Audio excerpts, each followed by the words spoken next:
Assalamualaikum warahmatullahi wabarakatuh.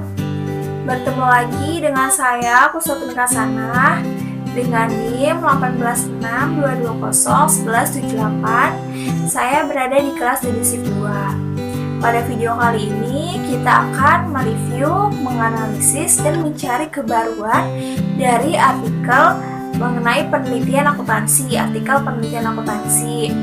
Dan pada video kali ini, artikel yang akan kita bahas yaitu tentang pengaruh elemen fraud diamond dalam mendeteksi kecurangan laporan keuangan pada perusahaan manufaktur yang terdaftar di Bursa Efek Indonesia pada periode 2016 dan 2016 sampai 2018. Dan peneliti tersebut yaitu Pak Ari Eksandi dan Gabriele Lucy Dinda Tarapa. Dan kita akan mereview 14 poin di sini. Lalu penelitian tersebut sudah terdapat di buku review analisis kritisi dan novelatif penelitian akuntansi karangan Pak Ari Eksandi. Langsung saja kita mulai dari review yang pertama. Untuk review yang pertama, kita akan membahas tentang motivasi atau isu, research gap, dan fenomena di sini. Motivasi atau isu pada penelitian kali ini yaitu mengetahui laporan keuangan itu merupakan instrumen yang sangat penting menjadikan para manajer termotivasi untuk meningkatkan kinerja keuangan dengan cara melakukan dengan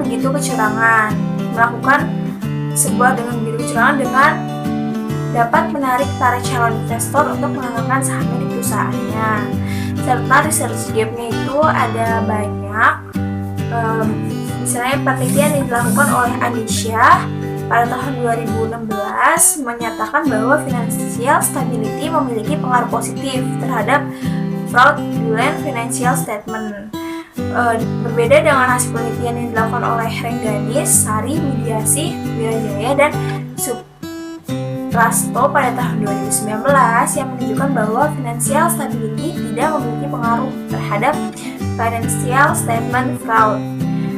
Variabel external pressure yang diteliti oleh Indarto dan Gozali pada 2016 itu positif terhadap pengaruh memiliki fraudulent financial reporting. Namun berbeda juga yang dilakukan oleh Rengganis pada tahun 2019 itu menunjukkan positif terhadap financial pengaruh statement fraud. Lalu pada tahun 2018 yaitu Yaryani dan Rahayu menyatakan bahwa nature of industry tidak berpengaruh terhadap financial variable dan masih banyak lagi. Lalu fenomena yang ditarik pada penelitian ini yaitu secara umum kecurangan akan selalu terjadi jika tidak ada pencegahan dan pendeteksian. Salah satu penyebab terjadinya kecurangan atau fraud itu adanya kelemahan pada pengendalian internal.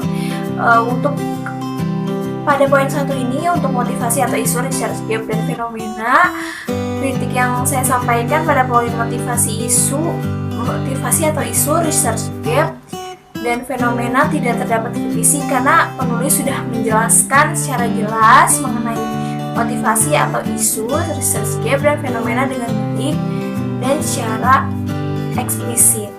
Lalu kita beranjak pada poin yang kedua yaitu artikel utama dalam penelitian ini. Jadi ada 5 artikel dalam penelitian ini, yaitu pada teori Creasy pada tahun 1953 yang diteruskan oleh Skousen pada tahun 2008. Ada 3 faktor yang selalu hadir dalam tindakan fraud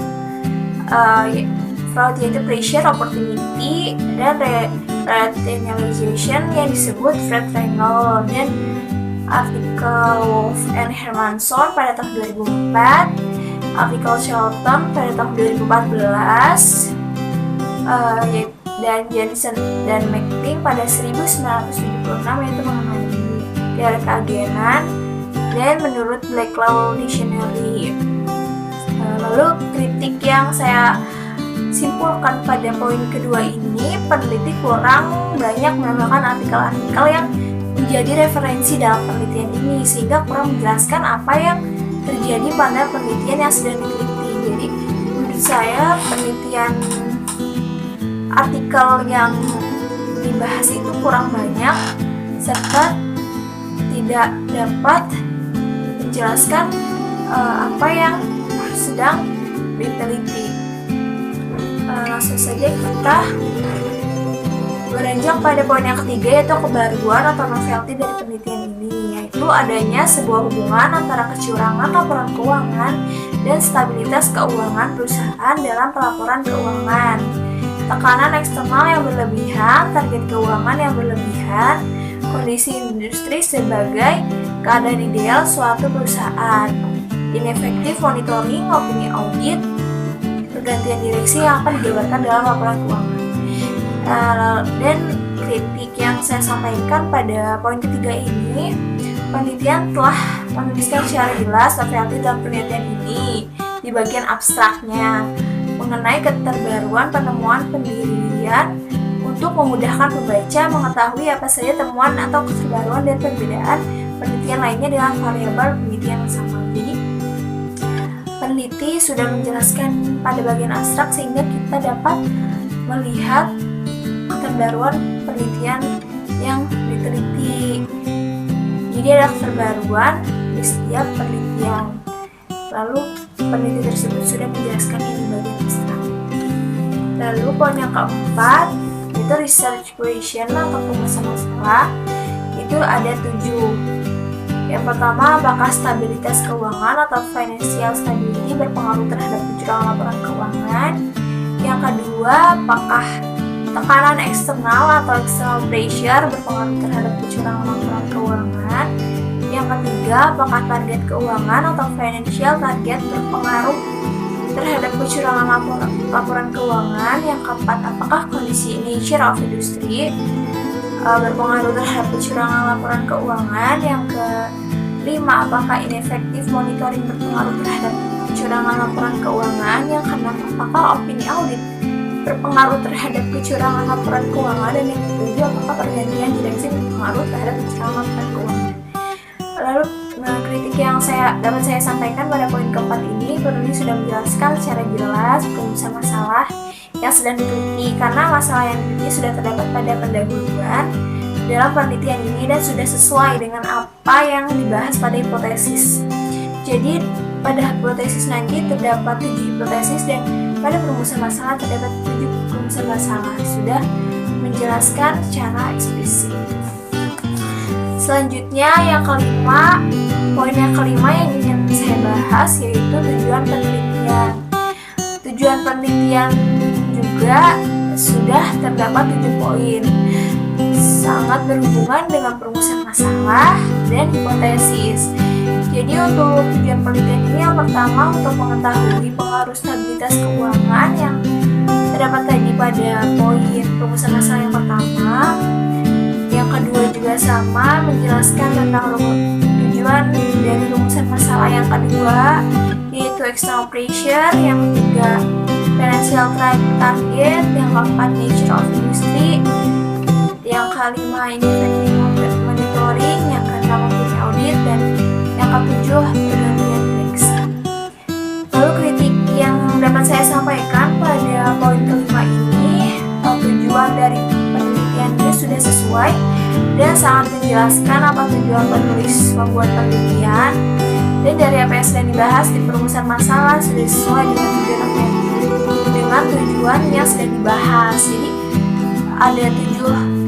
ada 7 tujuan penelitian dan ada 7 perumusan masalah. Itu sudah melengkapi. Peneliti juga membuat secara terpisah perumusan masalah, tujuan penelitian dan hipotesis yang membuat peneliti menjadi lengkap. Dan poin yang ke-6 yaitu kontribusi penelitian. Jadi yang A, studi ini menjelaskan mengenai hubungan financial stability yang dapat mempengaruhi tindak kecurangan laporan keuangan pada perusahaan. Dan yang B, memberikan pemahaman mengenai hubungan eksternal pressure, financial target, nature of industry, ineffective monitoring, audit, dan pergantian direksi dalam keterkaitan dan pengaruh dalam tindak kecurangan dalam laporan keuangan. Jadi kritik yang dapat saya sampaikan pada poin ke-6 ini yaitu peneliti belum menjelaskan secara spesifik terkait kontribusi penelitian pada penelitian ini. Peneliti hanya menuliskan secara implisit mengenai kontribusi penelitian. Seharusnya peneliti menjelaskan lebih spesifik lagi terkait dampak yang akan terjadi akibat beberapa elemen yang menjadi pemicu tindak kecurangan pada laporan keuangan yang sedang dibahas pada penelitian ini.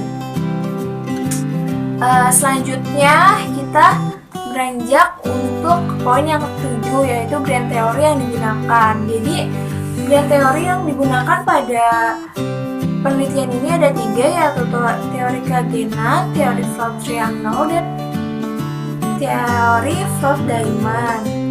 Kita akan membahas masing-masing teori tersebut. Yang pertama teori keagenan.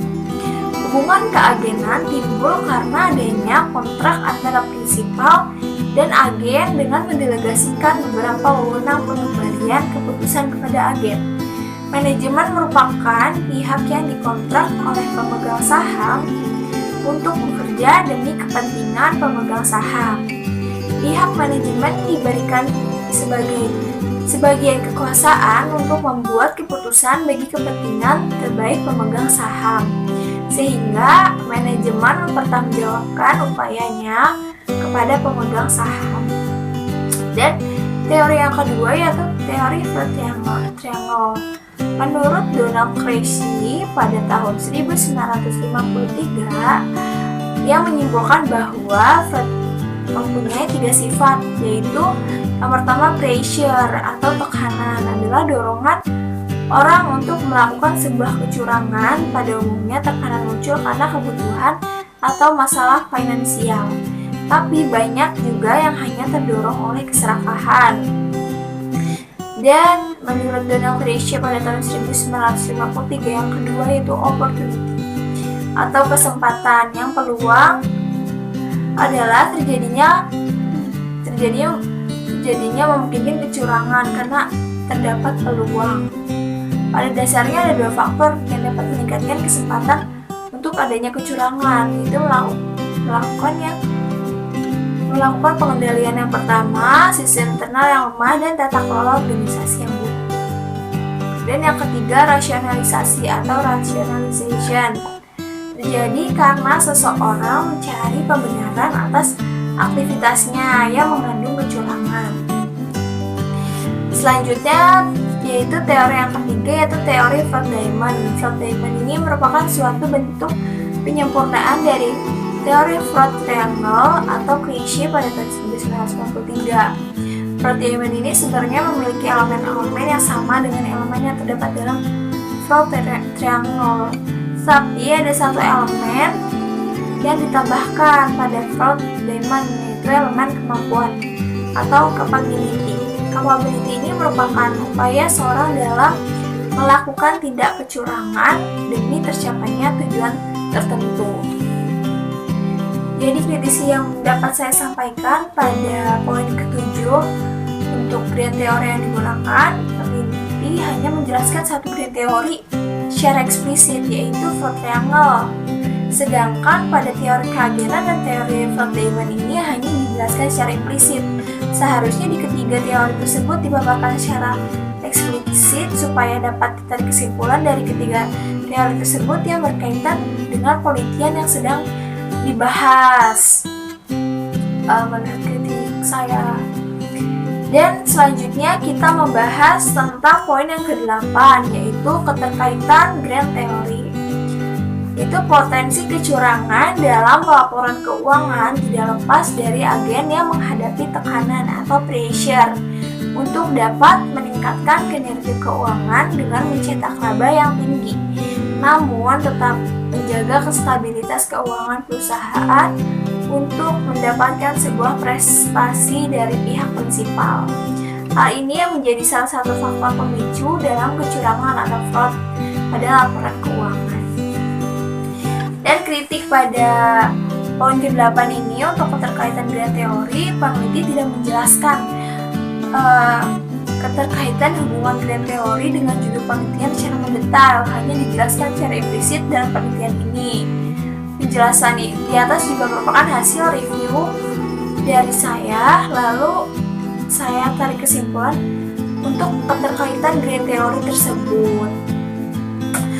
Lalu kita masuk ke dalam poin yang ke-9, yaitu kerangka konseptual. Pada kerangka konseptual ini ada 1 variabel Y dan 7 variabel X.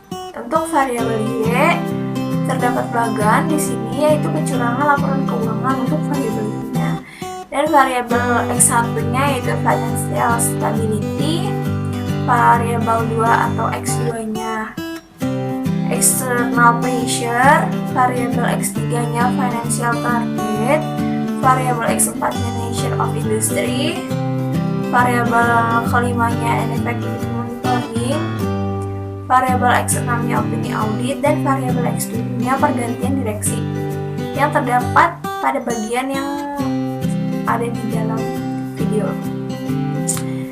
Dan kritisi dari saya untuk penelitian ini untuk poin yang ke-9 yaitu kerangka konseptual, yaitu peneliti tidak menggambarkan kerangka konseptual. Peneliti juga tidak menjelaskan mana variabel dependen dan independen secara eksplisit. Gambaran kerangka konseptual ini dibuat juga dengan pemahaman hipotesis yang telah dijelaskan. Jadi bagian ini dibuat oleh reviewer atau saya untuk dimasukkan ke dalam materi. Lalu yang ke-10, poin yang ke-10 yaitu hipotesis penelitian.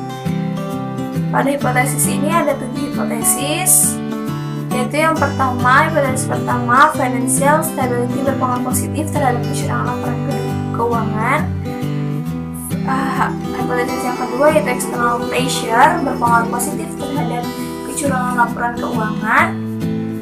Dan hipotesis yang ketiga yaitu financial target berpengaruh positif terhadap kecurangan laporan keuangan. Hipotesis keempat yaitu nature of industry berpengaruh positif terhadap kecurangan laporan keuangan. Hipotesis kelima yaitu ineffective monitoring berpengaruh positif terhadap kecurangan laporan keuangan. Hipotesis keenam yaitu opini audit berpengaruh positif terhadap kecurangan laporan keuangan. Dan hipotesis ketujuh yaitu pergantian direksi berpengaruh positif terhadap kecurangan laporan keuangan. Untuk poin yang ke-10 ini, kritis dari saya yaitu redaksional dari setiap hipotesis sudah cukup jelas, memberikan keterangan mengaruh setiap variabel independen dengan variabel dependennya, dan didukung dengan pemaparan penelitian sebelumnya untuk memperkuat hipotesis dalam penelitian. Jadi sudah dibahas pada perumusan masalah dan tujuan penelitian, lalu diperkuat lagi oleh hipotesis penelitian yang sama, itu ada 7 poin juga. Untuk poin yang ke-11 yaitu metode penelitian. Pada metode penelitian ini kita membahas 6 poin. Yang pertama, rancangan penelitian. Pada rancangan penelitian ini studi kausalnya studi yang menggambarkan hubungan antara variabel dependen yang mampu mempengaruhi variabel dependen. Dan pada metode analisisnya digunakan yaitu metode regresi data panel, yaitu data yang diambil dari beberapa perusahaan kemudian diamati dalam kurun waktu tertentu. Kritisi pada rancangan penelitian ini, atau peneliti sudah menjelaskan secara jelas rancangan penelitian menggunakan studi kausal dan metode analisis regresi data panel yang digunakan pada rancangan penelitian ini. Pada penelitian ini yang kedua yaitu definisi operasional dan pengukurannya sudah jelas terdapat pada video, pada gambar. Dan kritisi yang dapat saya simpulkan pada poin yang kedua untuk definisi operasional dan pengukurannya, yaitu peneliti juga sudah menjelaskan secara jelas indikator pengukurannya dan hasil dari pengukurannya.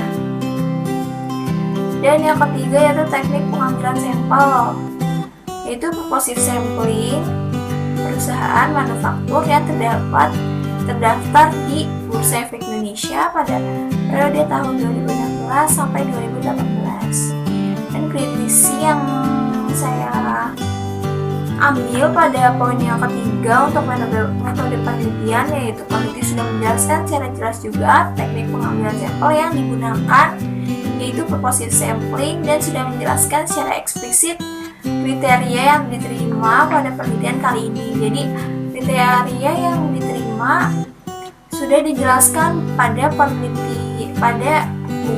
ini, pada penelitian yang sedang dijelaskan.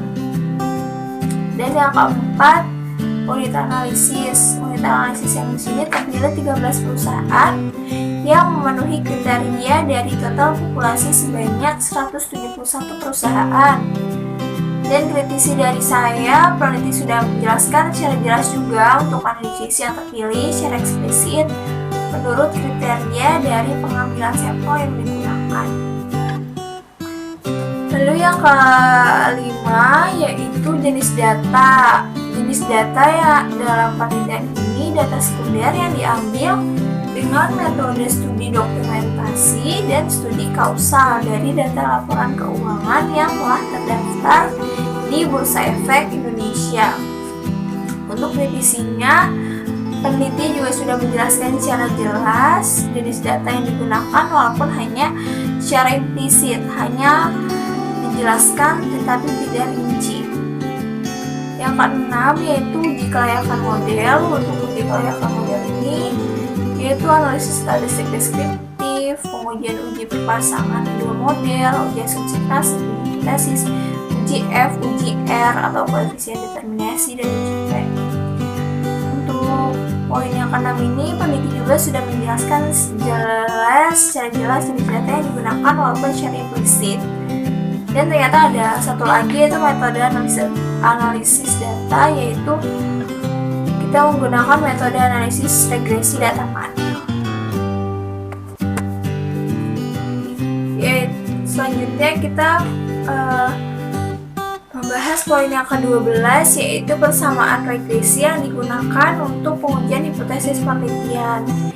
Sudah terdapat ada di gambar rumus atau persamaan regresi pada pengujian hipotesis yang digunakan. Dan kritisi dari saya, peneliti sudah jelas dalam menampilkan persamaan regresi dalam penelitian. Teknik analisis yang digunakan adalah analisis regresi data panel dengan bantuan software IFDUS yang ke-9. Sekarang kita berada di poin yang ke-13 yaitu menjelaskan pembahasan hasil dari penelitian, yaitu pada statistik deskriptif, hasil uji kelayakan model, hasil uji tesis. Pada hasil analisis statistik deskriptif sudah saya masukkan dalam video yaitu tabelnya, dan pada hasilnya yaitu untuk MEAN yang nilai MEAN yang terbesar dialami oleh variabel financial target atau FT yaitu sebesar 11,40103, sementara variabel nature of industry memiliki nilai MEAN yang terkecil yaitu 0,008744. Dan pada mediannya nilai terbesar yaitu 10,93000 terdapat pada financial target, dan yang nilai terkecil yaitu 0,00 pada opini audit.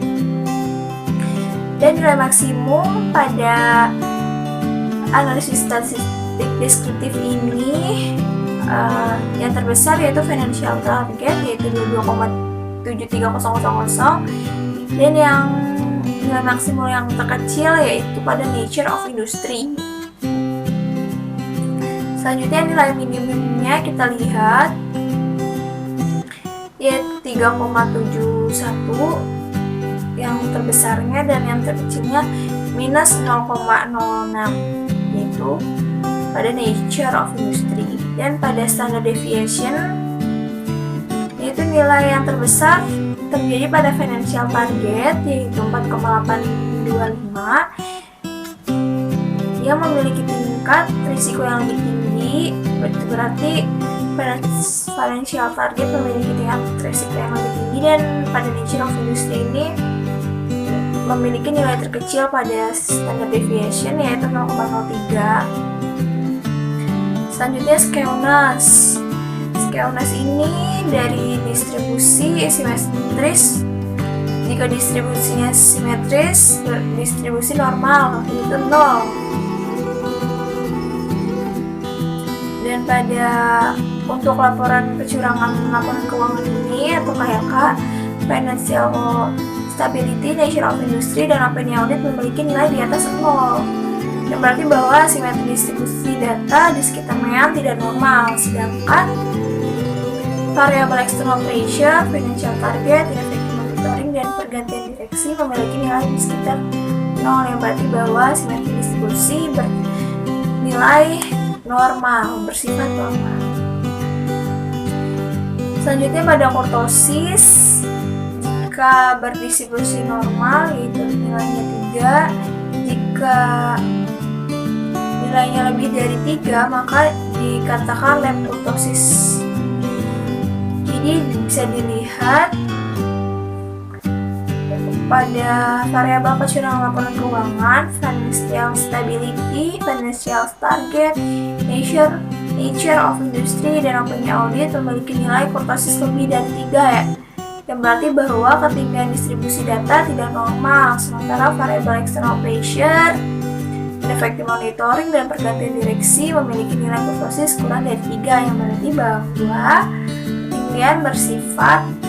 ketinggian berdistribusi normal. Selanjutnya kita berada pada uji kelayakan modelnya, yaitu yang pertama uji Chow. Pada uji Chow ini jika nilai probnya kurang dari 0,05 maka dikatakan layak. Nah, nilai di sini nilai probnya 0,0205 yang berarti kurang dari 0,05. Bisa disimpulkan bahwa fixed effect model itu layak digunakan dibandingkan common effect model untuk uji Chow ini. Dan yang kedua uji Hausman, jika nilainya kurang dari 0,05 maka FEM yang lebih layak. Jadi ini bisa dilihat nilai probnya itu kurang dari 0,05 maka dapat disimpulkan untuk uji Hausman ini FEM. Dan pada uji Lagrange multiplier, jika nilainya lebih besar dari 0,05 maka CEM yang lebih layak digunakan dibandingkan REM. Di sini nilai cross sectionnya 0,8172 itu berarti lebih besar daripada 0,05. Dan pada uji kelayakan model ini disimpulkan bahwa FEM yang layak digunakan pada penelitian ini karena pada uji Hausman dan uji Chow FEM dinyatakan layak.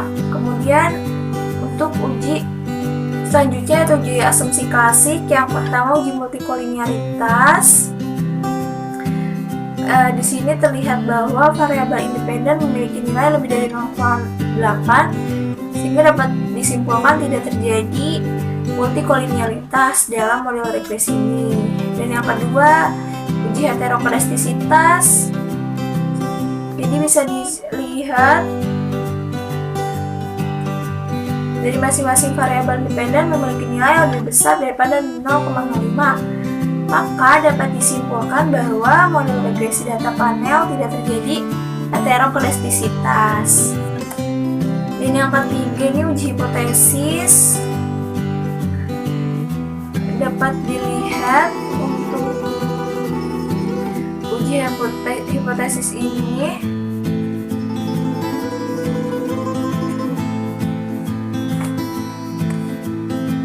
pada uji F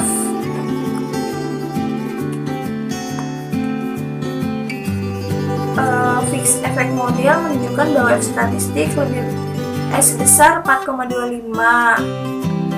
Maka dapat disimpulkan bahwa variabel independen dalam penelitian terdiri financial stability, external pressure, financial target, nature of industry, dan pergantian direksi memiliki pengaruh terhadap kecurangan laporan keuangan.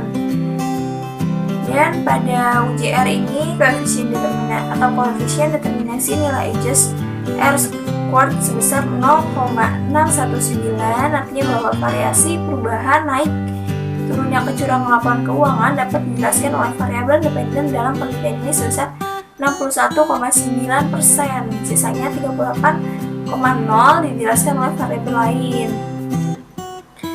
Jadi dapat disimpulkan menurut kritisi saya pada poin ke-13 ini pembahasan sudah dibahas secara lengkap